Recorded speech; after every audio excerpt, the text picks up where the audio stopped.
राम गोपाल वर्मा एक ऐसा डायरेक्टर जो आज मजाक बना हुआ है, बट एक टाइम था, इतना रुतबा था कि बॉलीवुड का बड़े से बड़ा एक्टर बिना इनकी स्क्रिप्ट पढ़े मूवी साइन कर लेता था। राम गोपाल वर्मा की मूवीज इतनी इंपैक्टफुल, इतनी रेवोल्यूशनरी होती थी कि उनके बारे में लोग आज तक ऐसी बातें कहते हैं। फर्स्ट टाइम मैं शॉक हुआ था तो वो सत्या से हुआ था मैं कि जब गोली लगी ठक खत्म, चलो आगे सीन करो।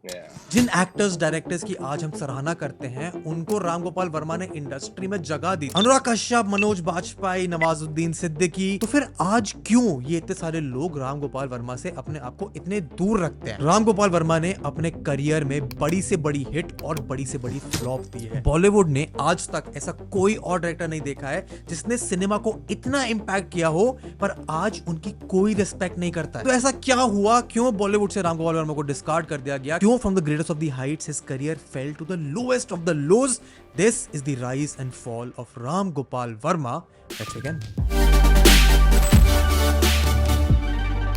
1998 में जब सत्या सिनेमा में रिलीज हुई थी तो मूवी इंडस्ट्री में तहलका मच गया। सत्या ने वो कर दिखाया था जो उस समय किसी भी बॉलीवुड मूवी ने नहीं किया था। 90s का बॉलीवुड आज के बॉलीवुड से थोड़ा अलग हुआ करता था। वहां पे मूवी सिर्फ जाने माने एक्टर्स, एडिटर्स, राइटर्स, डायरेक्टर्स को कास्ट करती थी। बट राम गोपाल वर्मा ने सत्या में कुछ न्यू कमर्स को काम किया। Out of the blue Bollywood में एक अंडरवर्ल्ड की स्टोरी लाकर रख दी एंड सिनेमा को एक नई डायरेक्शन दे दी। 90s का बॉलीवुड बड़ा फैंसी, रोमांटिक, ऑप्टिमिस्टिक हुआ करता था।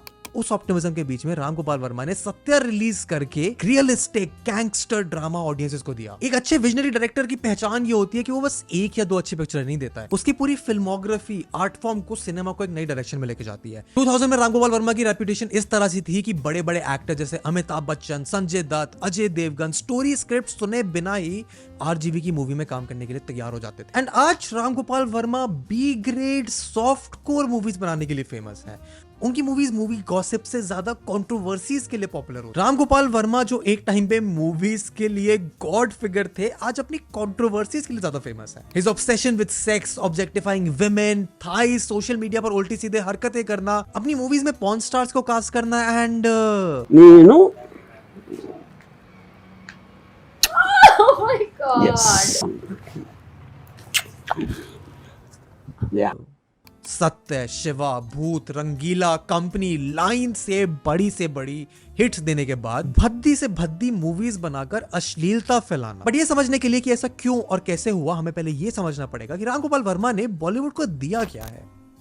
Ramu has done probably more for a cinema than most people. Audiences और क्रिटिक्स का माने तो राम गोपाल वर्मा की आखिरी अच्छी पिक्चर 10 साल पहले आई। ऑलमोस्ट 10 साल से राम गोपाल वर्मा कमबैक करने की कोशिश कर रहे हैं। आज भी कुछ एक्टर्स को भरोसा है कि वो करेंगे। Ramu that we know, he can come back and surprise you and give it back on your face anytime. ऐसा इसलिए है क्योंकि जब राम गोपाल वर्मा ने अपना इंडस्ट्री में 1989 में डेब्यू करा था एक तेलुगु मूवी शिवा से, It was considered to be a trendsetter. इसके बाद throughout the next 10 years Ram Gopal Verma ने टॉलीवुड और बॉलीवुड को बहुत ऐसे रॉ एंड रियलिस्टिक मूवीज दी। सिर्फ क्राइम एंड अंडरवर्ल्ड जॉनर में नहीं, बट हॉरर एंड थ्रिलर जैसे जॉनर्स में जो यूजुअली इग्नोर या ओवरलुक हो जाते थे 90s के बॉलीवुड के commercial love and romance era. Raat, Kaun, Bhoot जैसी movies are prime examples which show how fearlessly Ram Gopal Verma changed the status quo of the industry and gave a new direction to the existing filmmakers. But Ram Gopal Verma was not just limited to raw and realistic dramas. He made a movie which was full of comedy, melodrama, romance,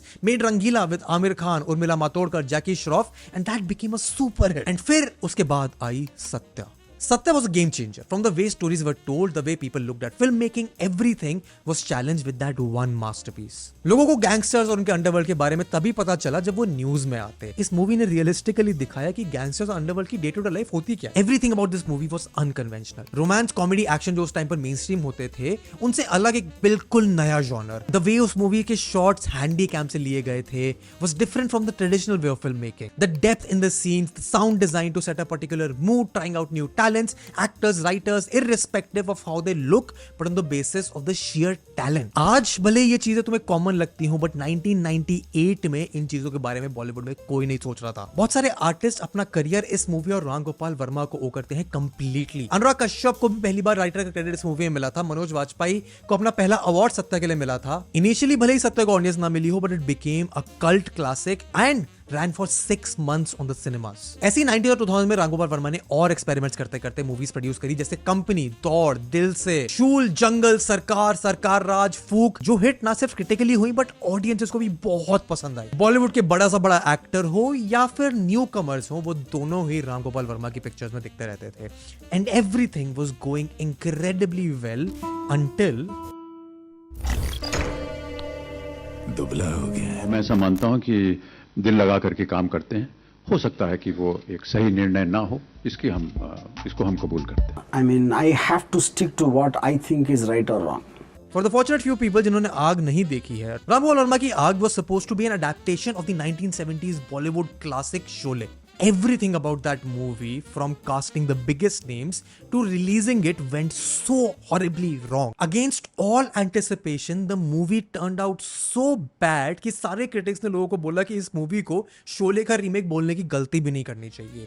Ram Gopal Verma की जो experiments Bollywood को, audiences को एक time पे बहुत पसंद आ रहे थे, इस मूवी के साथ वो हर एक चीज गलत हुई जो हो सकती थी। मूवी का प्लॉट, डायरेक्शन, स्क्रीन पे सब बकवास था। जो भी मूवी सीन उन्होंने शोले से लिए, ऐसा लग रहा था शोले की पैरोडी बना रहे हैं। ऐसा माना जाता है कि इस मूवी के बाद ही राम गोपाल वर्मा का डाउनफॉल शुरू हुआ। ऐसा नहीं था कि वो हिट्स नहीं दे पा रहे थे, फूक, अटैक्स ऑफ 2111 जैसे हिट्स भी थे, लेकिन हिट से ज्यादा लाइन से फ्लॉप्स आने लगे। इस मूवी का इंपैक्ट राम गोपाल वर्मा पे, उनकी रेपुटेशन पे इतना ज्यादा था, काफी लोग कहने लगे कि Ram Gopal Varma has lost his touch. Some say he has been out focusing on churning out poor content just so that he could establish his own banner. इसके बाद ही राम गोपाल वर्मा अपनी मूवीज के लिए नहीं, सिर्फ अपने कारनामों और कंट्रोवर्सीज के लिए इनफेमस होना शुरू हो गए। चाहे वो उनका लीगल ट्रबल हो ओवर कंट्रोवर्शियल फिल्म्स, या फिर उनका एक फीमेल जर्नलिस्ट को शेम करना। For some reason he had a beef with Boney Kapoor because he admired Sridevi's thighs and said that वो है उनके सक्सेस का reason. He's had his controversies with various artists in the industry, his take on religions, his political stance, you name it. Ram Gopal Verma probably has an unpopular opinion for everything. इतना कि people started disassociating from his vision of a Bollywood master director and now started considering him as a slightly deranged, perverted man who's left with negligible scope to improve now. And बाकी बचे कोचे की पूर्ति राम गोपाल वर्मा जी कुछ ऐसे कर देते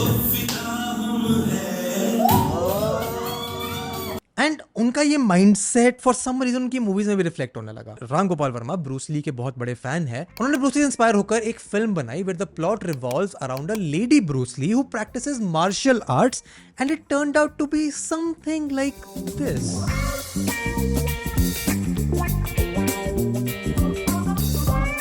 With the advent of social media, Ram Gopal Verma की popularity या फिर उनका perception in the mind of the audience just started getting worse.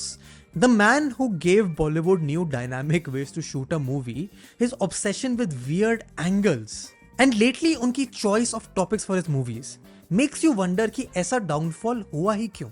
And किसी भी इंसान से जो राम गोपाल वर्मा नहीं है अगर तुम पूछोगे तो ये एक ट्रैजिक डाउनफॉल है। बट एक्चुअली जो सवाल हमें पूछना चाहिए कि क्या ये डाउनफॉल है? बट अगर तुम राम गोपाल वर्मा की बात मानो तो उनको नहीं लगता है कि उनका डाउनफॉल हुआ है। From a practical perspective Ram Gopal Verma की डाउनफॉल के पीछे 3 बहुत बड़े रीजंस हैं। The first is the fact कि भले ही वो ट्रेंड सेटर हो, उन्होंने एस्टैब्लिश किया हो बॉलीवुड के लिए एक नया डायरेक्शन, बट जैसे जैसे टाइम जाता है, ऑडियंस ग्रो होती है, उनके चेंजेस आते हैं परसेप्शन में, क्या चीजें उनको पसंद आती है क्या नहीं आती हैं, and Ram Gopal Varma simply fail to keep up with the trend. At one point वो चेंजिंग ट्रेंड, चेंजिंग डायनामिक्स उनकी सक्सेस का कारण बने, बट क्योंकि वो अपने आप को अडेप्ट नहीं कर पाए, अपनी मूवीज को, अपने नाम को वो एक पर्टिकुलर जॉनर से बाहर निकाल के और चीजों में एस्टैब्लिश नहीं कर पाए, is the reason that the audience frankly just grew bored with his movies. साथ ही साथ उनकी मूवीज की क्वालिटी भी बहुत डाउनग्रेड हो रही थी, not just in terms of production but in terms of stylistic choices. उनकी मूवी के डायलॉग्स वो अपने आप को कभी उस 90s वाले जोन से बाहर निकाल ही नहीं पाए कि उनकी मूवीज एक मॉडर्न ऑडियंस को अपील करे। And I think the most important reason is the fact that Ram Gopal Varma का इंडस्ट्री में कोई दोस्त नहीं बचा। Very cut off from the world. He's very cut off from what's happening in cinema. He's become very isolated, and which is why he's not in touch. Maybe what one needs to do is bring him out of there and make him face it. And this kind of solitude tends to push in a direction where you're doing more harm to yourself than good. हो सकता है जैसे हम इतना drastic downfall मान रहे हो, राम गोपाल वर्मा के पर्सपेक्टिव से वो डाउनफॉल हो ही ना, क्योंकि वो हमेशा से फियरलेसली अपनी मूवीज बनाते रहे हैं। For whatever seems interesting to him, पहले वो अंडरवर्ल्ड के क्राइम पर बनाते थे एंड आज वो न्यूडिटी, सेक्स और लड़कियों पर फोकस करते हैं.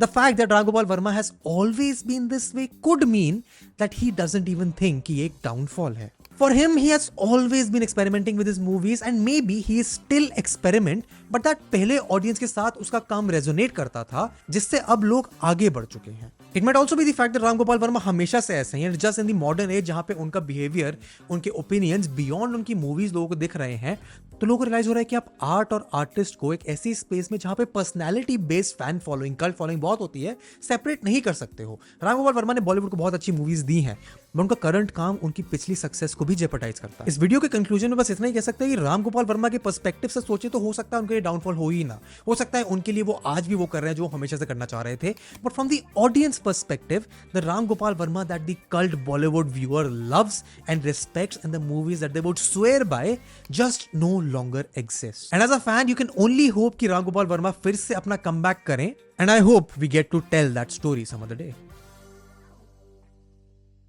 Thank you for watching this video till the end. I hope you liked it. If you're a Ram Gopal Varma fan, please comment करके बताओ कि तुम्हारी favorite RGB मूवी कौन सी है. यहाँ पे एक प्लेलिस्ट है जिसमें तुम्हें और पॉप कल्चर के बारे में जानने को हमारे ओपिनियंस पर्सपेक्टिव मिल सकते हैं. यहाँ तक तुम आ गए तो आई एम श्योर ये वीडियो भी तुम्हें बहुत पसंद आएगी, तो इसको चेकआउट करो. चैनल पर नए हो तो सब्सक्राइब करो, वीडियो को लाइक करो, and I will see you in the next one. Good bye.